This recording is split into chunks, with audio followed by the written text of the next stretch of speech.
Hello, I'm Arne de Keyser, who along with my colleague Neil Horner are spearheading Weston Voices, an oral history project sponsored by the Weston Historical Society.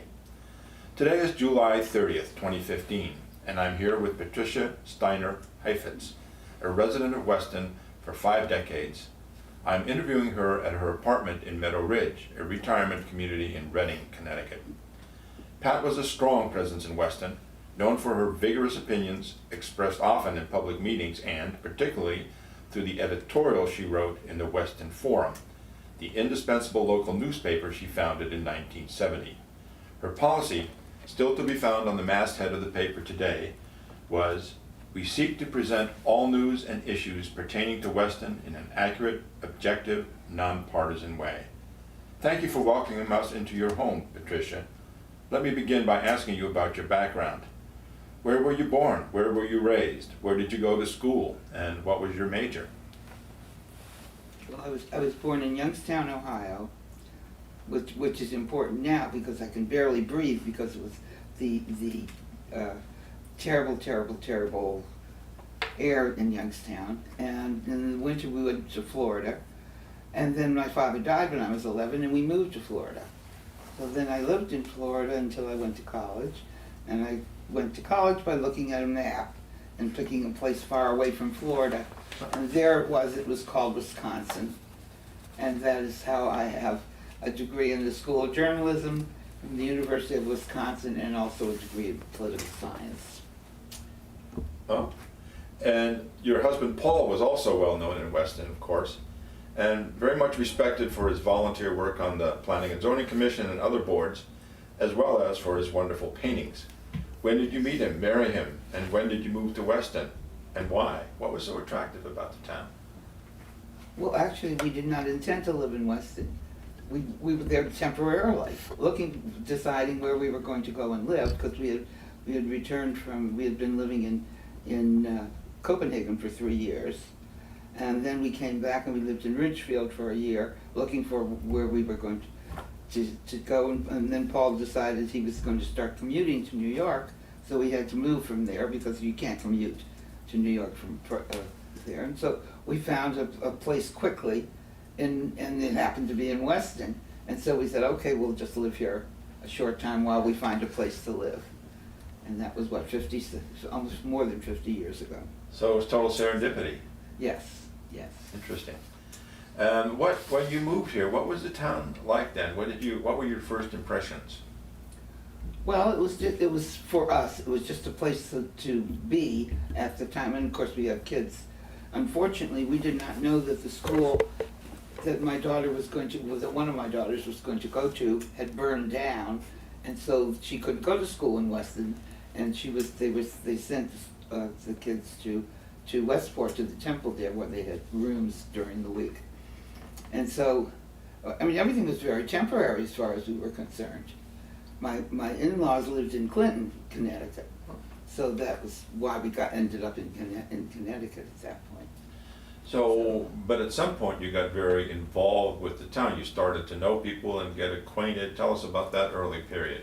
Yes, at first, well, because when you have children, you start meeting people right away, and then I was pregnant. And I had one son who was 2, and my 2 daughters. One daughter was in the last class out of Staples High School from Weston, and then Marilee, who was in the one who was in the school that burned down, which is now the North House in Weston.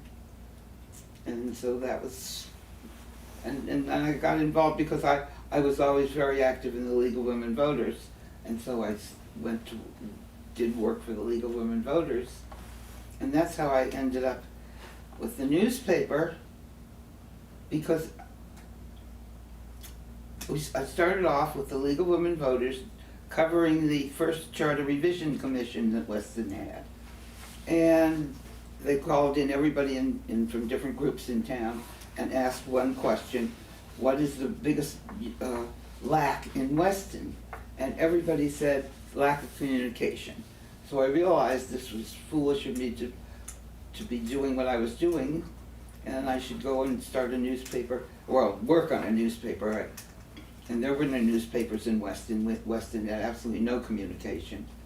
And Westport was the closest one, and every time they would say the first selectman or the this or that, they meant Westport. They never meant Weston, because they never covered Weston at all. So I decided we had that's when we were buying the Rebston property, and there was a big vote, but of course no one knew how it came out. So I took a paper, and with my little typewriter, I wrote a thing, and I called it the Weston Forum, and we passed it out to people at the Memorial Day Fair. Between the parade and the fair, we passed out all these papers telling them what had happened in this referendum. So that was the first people knew about it. Anyway, and I thought that was the end of that as far as I was concerned. And then one of the people sitting there was Dick Voigt, who had spinning the restaurant in Westport he had started. Not the pepper mill? The pepper mill. And he said to me, he said, you know, you're going to have advertising. I said, for what? Because this was the end as far as I was concerned. And he said, well, you have to keep this up, you know. This is what Weston needs is a newspaper, and I will keep my ad in there as long as you have the newspaper, as long as you keep it going. And I laughed. But sure enough, once the paper came out and they started calling me up about this and that and everything else. And we became the communication center. And then next thing I knew, it was the following week, and then the following week, and pretty soon it was August, and the first issue of the Weston Forum came out on August the 5th of 1970. And that's how it happened, and then it just keeps going. But everybody in town worked on that paper. In the first letters to the editor, it was either Jim Daniel or what's his name, Mort Schindel. One or the other wrote a letter and said in that this is what the news forum has done for Weston. It turns a discombobulated area into a town. That was, and I never forgot that. I thought that was a great thing. The paper was literally the town's paper. It was everybody's. I felt like, which I was. I mean, I was like the servant keeping it going, and that was it. Yeah. You mentioned the town, the changes in the town. You tell me a little bit about some of the changes that. Right, it was just starting to change, and what was causing this change was the fact that corporations were all building new headquarters because the laws have changed, and they were making, getting good tax deductions and all for building headquarters, and they were all building headquarters out in Westchester and in Connecticut, and the families were moving in. So all these families started moving into Weston. This was in the 50s and 60s. In the 60s, and then the early 70s. That's when the companies were all turning over all the time. They don't do that anymore because it's too expensive. But that's what they were doing at the time, and that's how Weston built. Every town has its characters. Certainly Weston has had its share. Yes. Do you remember anyone that sticks out? Anyone who sticks out in your mind? You mean as characters, As good characters, or bad? yes. Good or bad? I got one. There was a woman in town. As a matter of fact, she was a woman, but she was known for years ago. There was something called the broomstick skirt. She had been the one who developed the broomstick skirt. What it was, I remembered it because we wore them in school.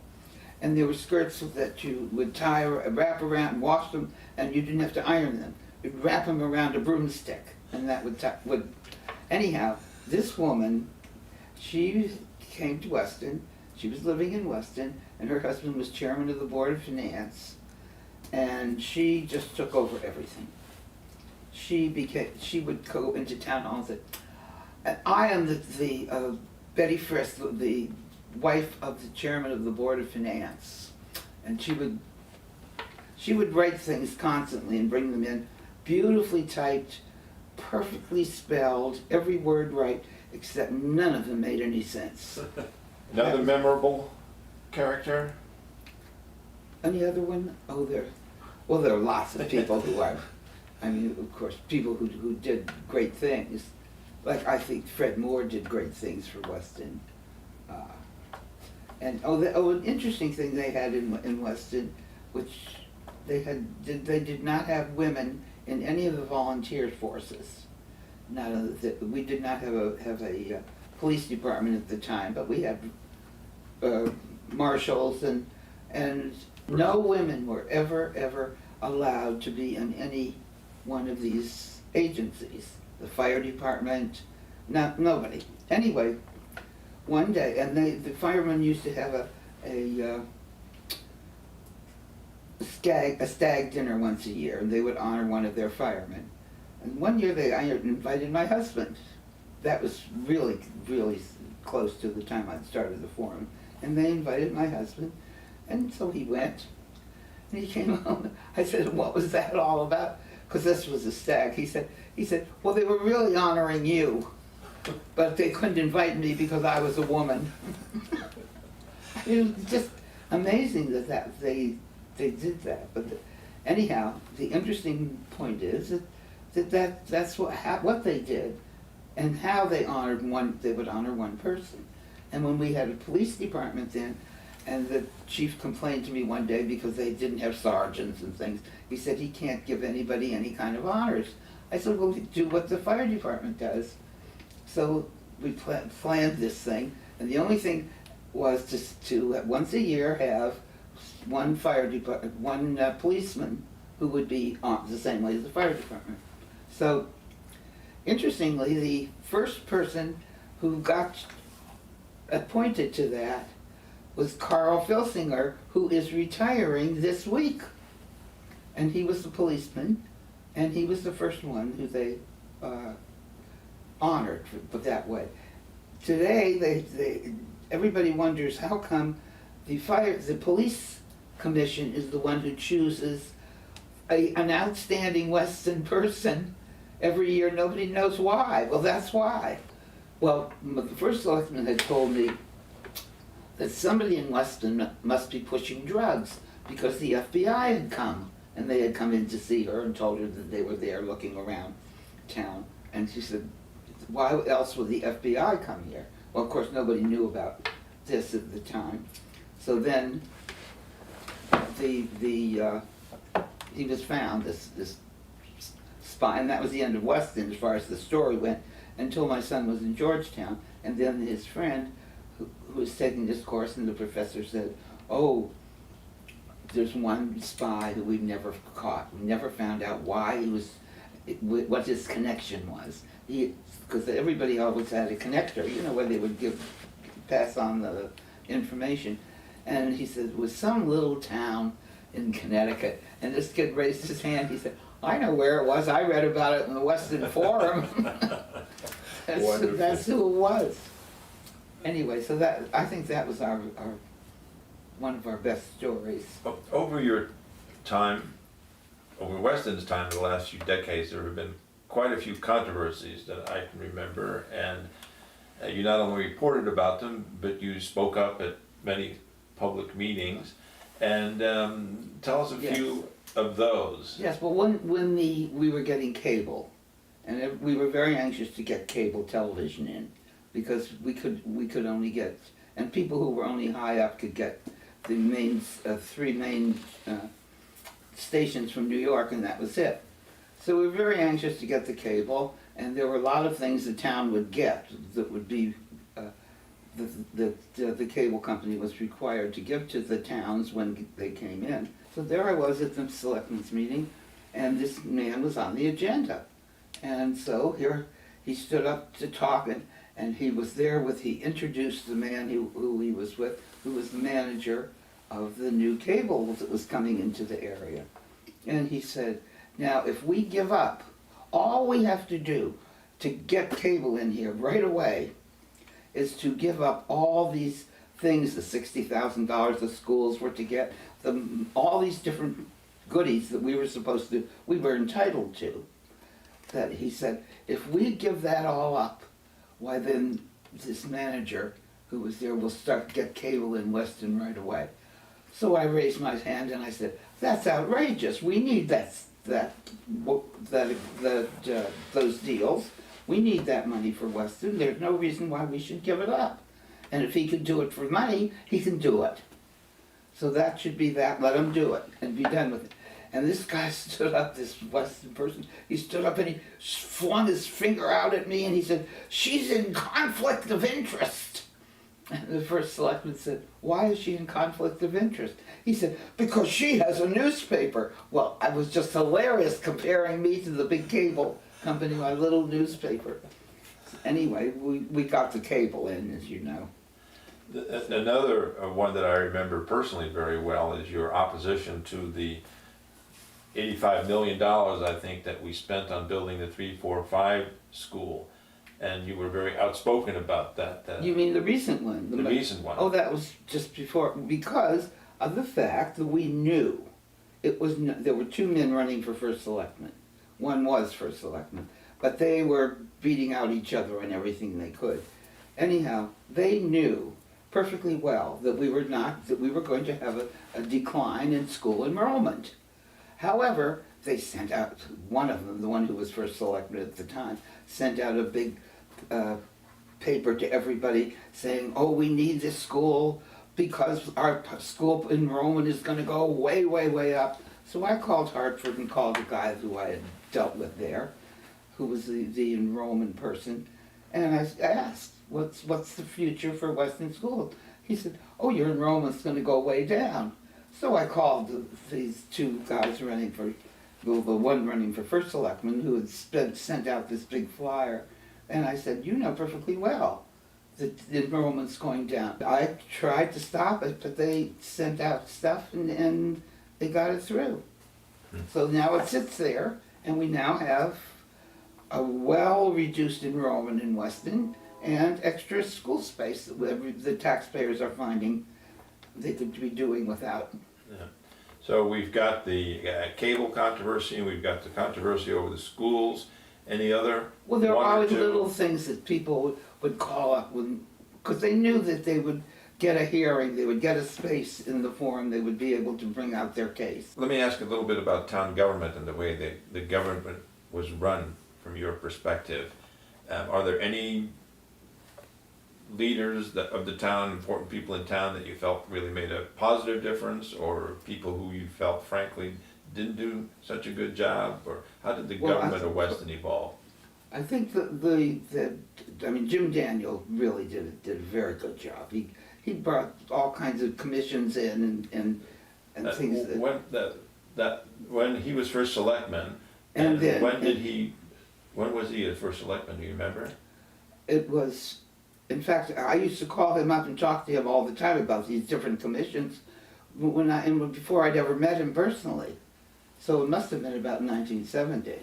In general, do you think the selectmen and the other boards have served the town well over the years? Do you remember a period that was particularly positive or not so positive? Some wasn't, some weren't. Now, one person who was did a lot for Weston was George Kadira. And some people did not think he did. He was also a first selectman. Yes, he was, and for a long time. But he did a lot for the town. But you know, there's just so many things. I mean, there's just so much. You just have to go read the whole history of the town. Take a look in the crystal ball. Do you envision any significant changes that might occur in Weston? Something about its character, for example. There's once again discussion about the shrinking of the grand list, the raising of the taxes, and how to make Weston more attractive, perhaps even consider a bit more commercial development. Do you have any thoughts about that? Well, of course, from the very beginning, that was what everybody said. Oh, if we had more, stores and things like that, well, then our taxes would go down, and we wouldn't. We tested it, and we did, in the League of Women Voters, we did research on it, and found out it just wasn't true. Because if you put in all of this kind of commercial area, building and all, you needed a paid fire department, which is incredibly expensive, which we do not have now. We still have a volunteer fire department, and you needed more I mean, there's all kinds of services. You needed sidewalks certain places and all kinds of things that were very expensive that we didn't have to do. So it really wouldn't have helped at all. But people come up with that all the time. But if you watch carefully, you'll see, if you look at their names and look at who owns the property that they want to develop, and you'll see there's a connection. You spoke about George Guidera earlier, and I Yes. can't resist my memory of him talking about commercial development. People have always talked a little bit about, Lions Plain would be a nice place to do it. In addition to the forum, what do you think your legacy will be in the town? I don't know if I would have a legacy. I mean, now, I don't think I know 5 people in Weston anymore. Because of the fact that people, when their children grow up, and now, I mean, there are so many people who've moved in, school taxes have gotten so high that so many people said, well, when my kids are out of school, I'm out of here. I'm not paying these taxes for other people's kids, but of course we're paying for theirs. However, that is, I think, one of the big problems in Weston. I think that's going to change, because I don't know what's going to happen with the new, I mean, not having SWRPA anymore, the planning agency. That'll change, and one day will come when all the schools are under one control, under the state, or they'll have big school districts. I don't think Weston will be able to continue as its own. I don't think home rule will go on in Connecticut for a long time. I think it would be too bad, because I think home rule, of course, is the secret that keeps Weston the way it is, and that it is home rule. Let's wrap this up by asking you, what questions should I have asked you that I didn't ask you? Oh, well, listen, I mean, there are stacks of forums. You could go and read. Well, one time the IRS, after I'd had the forum a couple of years, the IRS called me in that this was a hobby. Because in the first place, a woman owning a newspaper, that had to be her husband, that had to be a hobby. So they called me in, so when I came in, I had all these framed, Boy Scouts and all these different things, and I filled up a bag with those things, with all the honors, and then I filled up a bag with newspapers, and I went there. And they showed me into the office, and here was this guy on the telephone. So he pointed to a chair for me to sit down. I sat down, and he's still on the phone, and there I sat. So I took my bags and I went to his window, and I put all these framed honors all around the windows. And I took my stack of papers, and I sat down, and I showed him this was a real newspaper. It was not my hobby, and here were all these newspapers. And he was supposed to call me back and let me know what happened. I never heard from them, so I called up, and they said, oh, well, he seems to have resigned. So that was the end of him. So Pat, yes. Thank you so much for inviting us to talk with you this morning, and especially thank you so much for this contribution and your other contributions to the history of Weston. Thank you. Well, thank you.